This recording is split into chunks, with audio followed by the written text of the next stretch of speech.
Ang mabuting balita ng Panginoon ayon kay San Lucas. Noong panahong iyon, sinabi ni Jesus sa kanyang mga alagad, "May isang mayaman na may isang katiwala. Isinimbong sa kanya na nilulustay nito ang kanyang ari-arian. Kaya't ipinatawag niya at tinanong, 'Ano ba itong naririnig ko tungkol sa iyo? Isulat mo sa akin ng buo ang pangangasiwa mo sa aking ari-arian, pagkat mula ngayon ay hindi na ikaw ang katiwala ko.'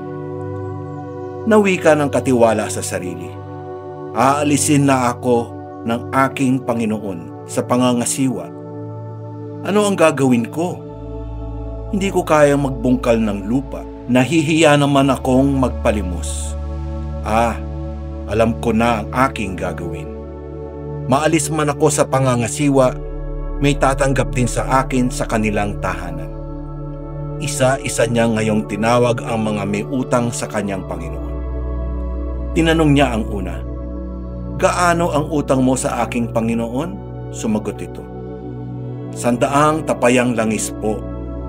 Heto ang kasulatan ng iyong pagkakautang.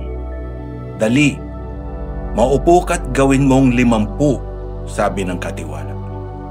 At tinanong naman niya ang isa, "Ikaw, gaano ang utang mo?" Sumagot ito, 100 kabang trigo po. Heto ang kasulatan ng iyong pagkakautang, wika niya. Isulat mo 80. Pinuri ng Panginoon ang magdarayang katiwala dahil sa katalinuhang ipinamalas nito, sapagkat ang mga makasanlibutan ay mas mahusay gumawa ng paraan kaysa mga makadiyos. Ang mabuting balita ng Panginoon. Pinupuri ka namin, Panginoong Hesukristo. Sapagkat ang mga makasanlibutan ay mas mahusay gumawa ng paraan kaysa mga makadiyos. Sa Ebanghelyo sa araw na ito, nais iparating sa atin bilang mga mananampalataya na huwag maging mapagpaimbabaw na Kristiyano.